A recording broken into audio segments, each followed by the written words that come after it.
Cindy has COVID. Might want to mute. So it was some sort of cryptic voicemail. So I let some time go by and I replied, sorry about the monkeypox. He calls me up and says, you're such an asshole. Okay, we are live streaming Okay, now. now I gotta see if I can live stream it. I see playlists. Well, that was suggested, but this really messes things up for like a month.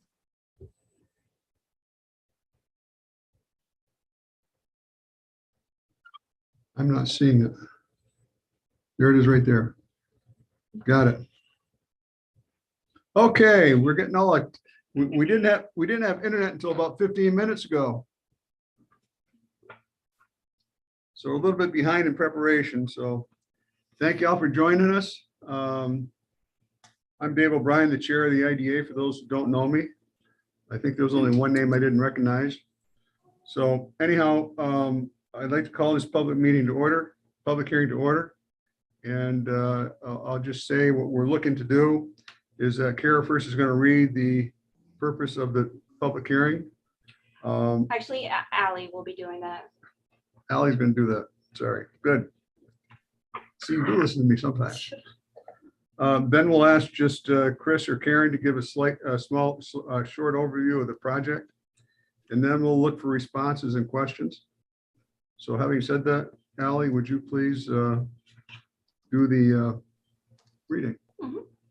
Notice is hereby given by the counties of Warren and Washington Industrial Development Agency that a public hearing pursuant to section 859-A of the General Municipal Law of the State of New York and section 147F of the Internal Revenue Code of 1986 as amended will be held by the agency on the 11th day of August 2022 at 4:00 p.m. local time in connection with the MORCON Incorporated project as described below. The public hearing will be held electronically via video conference call. Members of the public may attend the public hearing by viewing and commenting on the project and the benefits to be granted to MORCON Incorporated, a New York State business corporation, by the agency during the public hearing by joining the Zoom meeting or calling in, and then Zoom information. Comments may also be submitted to the agency in writing or electronically. Minutes of the public hearing will be transcribed and posted on the agency's website. The company has submitted an application to the agency, a copy of which application is on file at the office of the agency, which application requested that the agency consider undertaking a project for the benefit of the company. Said project consisting of the following: the acquisition of an interest or interests in the parcel of land located at 62 Owl Kill Road in the town of Eagle Bridge, Washington County, New York, together with the existing building located on the land known as the MORCON Incorporated corporate headquarters and manufacturing site, the reconstruction and renovation of the facility in 3 phases, including the construction of an approximately 40,000 square foot expansion for the material storage and distribution at the facility, the construction of an approximately 15,000 square foot expansion for reshoring of paper production at the facility, and the installation of an updated sprinkler system and water storage system to service the completed facility and expansions, and the acquisition and installation thereon and therein of various machinery and equipment. All of the foregoing to constitute, when completed, a manufacturing facility containing approximately 70,000 square feet of space to be owned and operated by the company for the purpose of converting towel, tissue, and napkin products and other directly or indirectly related activities.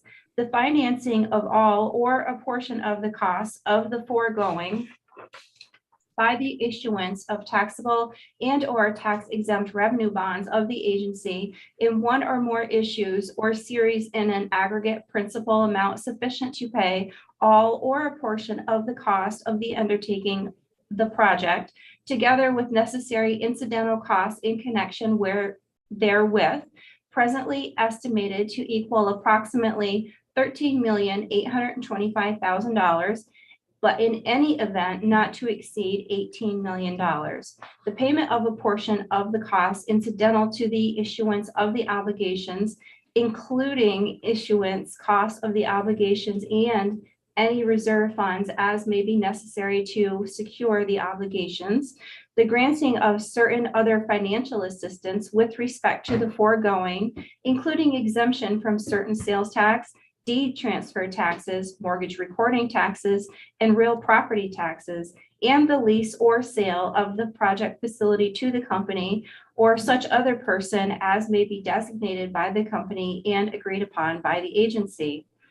The agency is considering whether to undertake the project to finance the project by issuing from time to time the obligations, to use the proceeds obligations to pay the cost of the undertaking for the project, together with necessary incidental costs in connection therewith, and to provide certain exemptions from taxation with respect to the project, including exemption from mortgage recording taxes with respect to any documents, if any, recorded by the agency with respect to the project in the office of the County Clerk of Washington County, New York, or elsewhere, exemption from transfer taxes on any real estate transfer, if any, with respect to the project, exemption from sales tax relating to the acquisition, construction, equipping, and installation of the project facility, and in the event that the project facility would be subject to real property taxation if owned by the company, but shall be deemed exempt from real property taxation due to the involvement of the agency therewith, exemption from real property taxes, if any, with respect to the project facility, subject to the obligation of the company to make payments in lieu of taxes with respect to the project facility. If any portion of the financial assistance to be granted by the agency with respect to the project is not consistent with the agency's uniform tax exemption policy, the agency will follow the procedures for deviation from such policy set forth in Section 8744 of the Act prior to granting such portion of the financial assistance.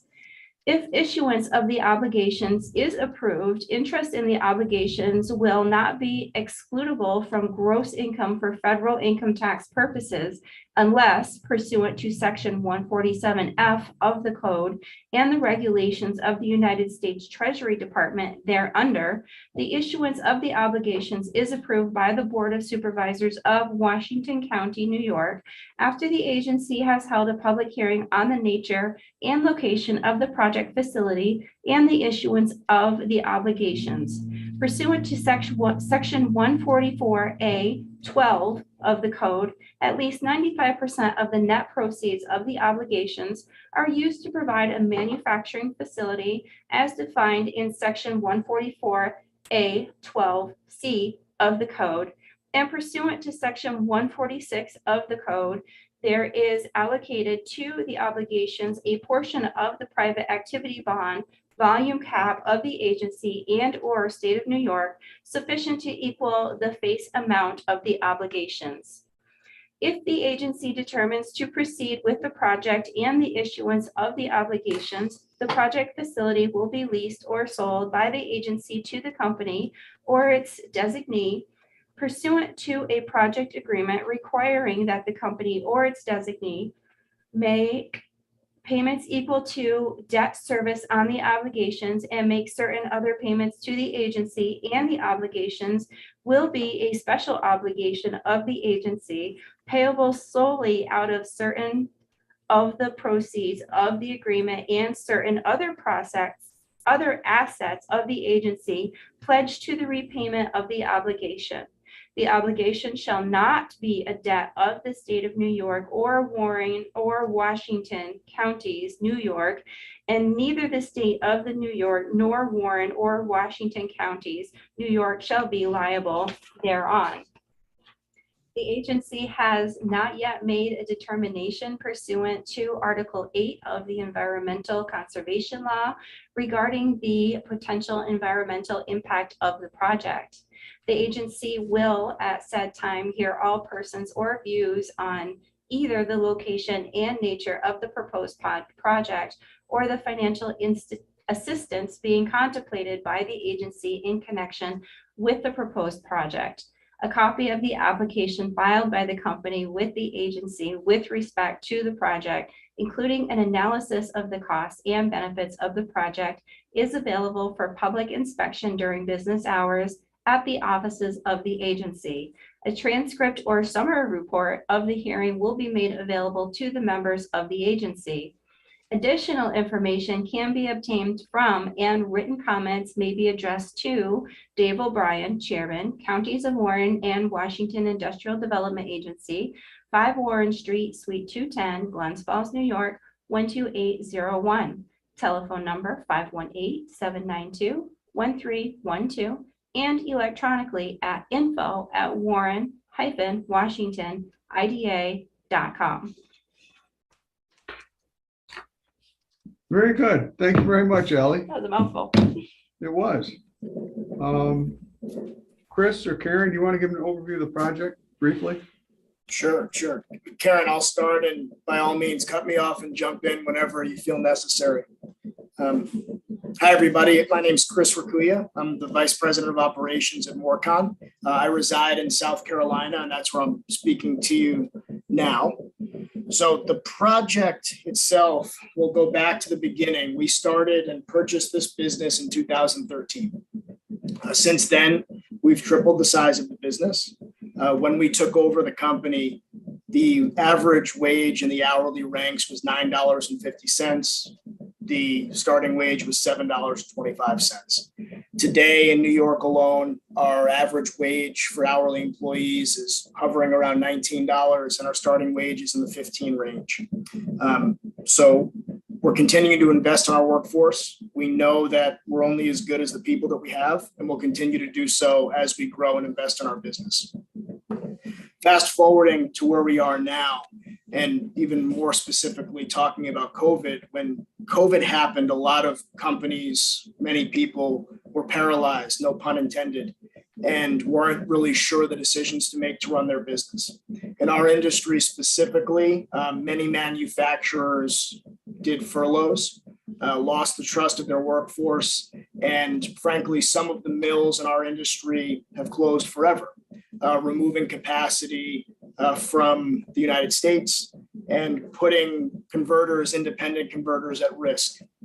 What we did during that time frame is we procured more material than ever to convert internally. We aggressively took market share and added gasoline to our own fire and continued to grow. We pivoted during COVID and started selling to the retail space, where traditionally we 100% sell to the away from home space, which is hotels, distributors, office buildings, and the like. And we moved to make investments in our business, specifically in the South Carolina location, where we added automation. Today, inflation has not been kind to us. We're absorbing costs at a faster rate than we can pass on to our customers. Karen can talk about that 60 to 90-day lag that is very real, as we've absorbed 6 different price increases on our parent rolls in the last year. And in doing so, we're still investing and we're still growing. For the project at hand, it's referenced in the document as a 3-phase. Number 1 is the 15,000 square foot building, which is priority. We have a state-of-the-art piece of equipment on order that produces interfolded napkins, a product that from the beginning of COVID to today, we've increased sales from approximately 8,000 cases a month of product to almost 40,000 cases a month of product. The majority of those items are procured overseas, and that'll be a massive reshoring effort for us, where it'll all be produced domestically in our location in New York. That machine is scheduled to check out at the end of December, and we're looking to have it installed middle to end of first quarter, and we're very excited about that opportunity. The second phase would be the 40,000 square foot building that would allow us to take in our distribution of our products, which currently we make everything internally in Washington County. We shuttle 3 to 4 trucks a day down to Waterville, and then we service our customers out of that. So there's a lot of cost associated with that. And having that additional space would allow us to be our own ecosystem internally, where we could manage the production, shipping, and distribution of our goods to our customer base. The third phase of that project, which I'll call it, is hovering between the other two, is a sprinkler system. We currently are not sprinklered in the location that we purchased on Owl Kill Road.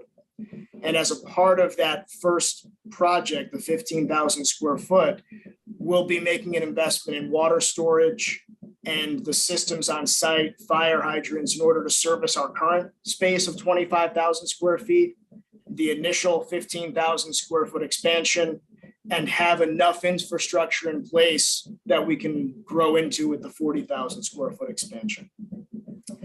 We're working with HJH Engineering. We're working with Munter Construction. We have a lot of really good partners in the area, and we're just very excited to continue to grow and invest in our community, working with you all and everybody on the phone.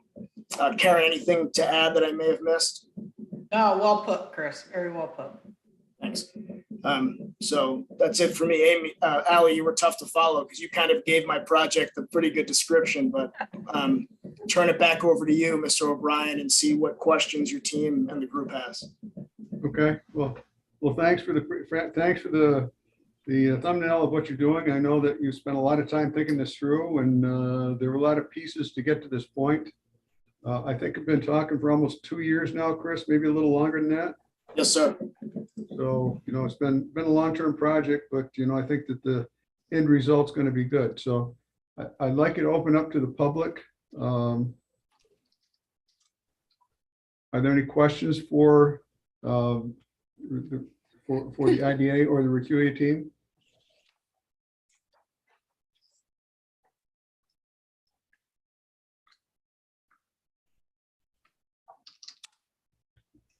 Do we have anything online yet? I don't. Oh, I'm watching it. Okay, okay. No, I don't see anything. Okay, It would show up on the right. Yeah. Okay. okay. So we're going to sit here for a while. We like to let it go because, this is actually a little longer than some of ours. I think because Allie had such a long thing to read, but we like to leave it on in case people come on a little late or join a little late. But this is the normal population we have. We have the company, we have their advisors, and we have the IDA there. So Sure. This is normal. So I know that on Monday you're coming to the meeting and going to give the full board an overview of what we're doing. I do know that the White Creek Town Board passed a resolution last night in support of the project. So that's good. You're going to the public hearing on the 7th. Yes, sir. Exactly. And at that meeting, following that meeting, they should be giving you the approval of the project to go ahead. So we want to make sure we're reactive to you and make sure we're meeting your needs. I know you have some timeframes to meet.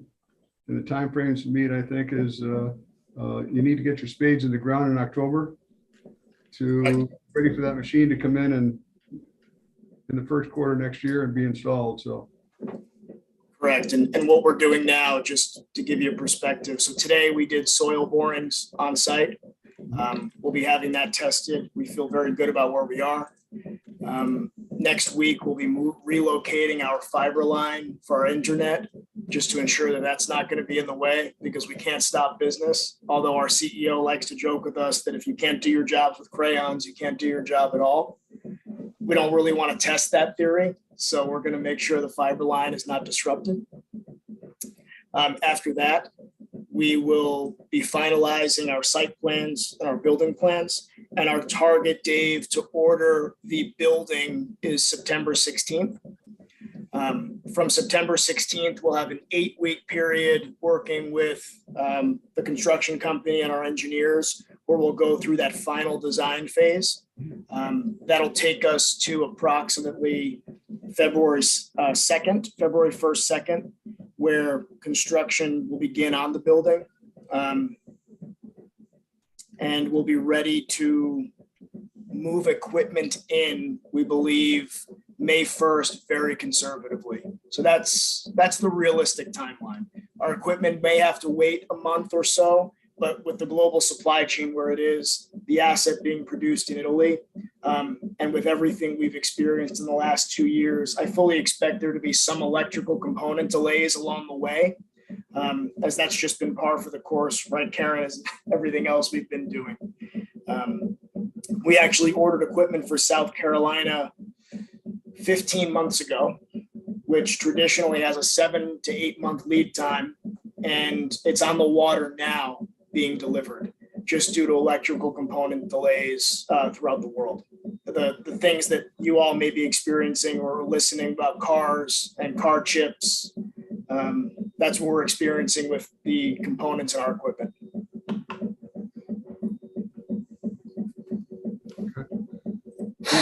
Any other questions from anyone for Chris or Karen?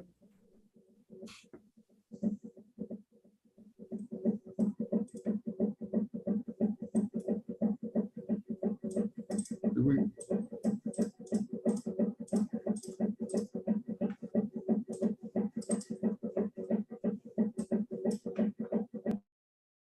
Okay, so as I said, Monday we'll have our meeting at 4 o'clock. You'll be probably the second or third on board. We got one that's got a kid thing, so we put him on first.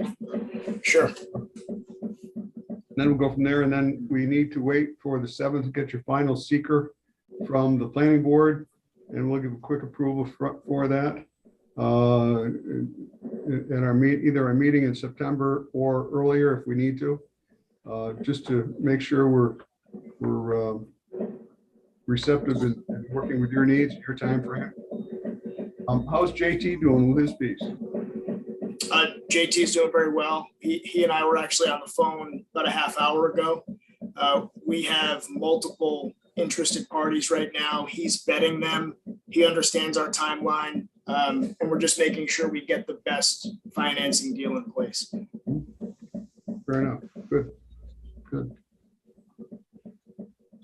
All right, I'm going to ask one time, are there any other questions or comments on the proposed project for MORCON?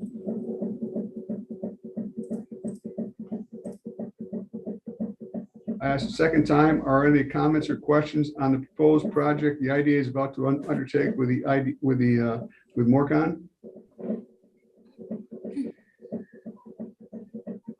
I'll ask a third time. Are there any comments or questions on the proposed project that IDA is proposing to undertake with MORCON? Having asked 3 times and heard none, I will now terminate this meeting. Thank you all for your time. See you Monday. Thank you all.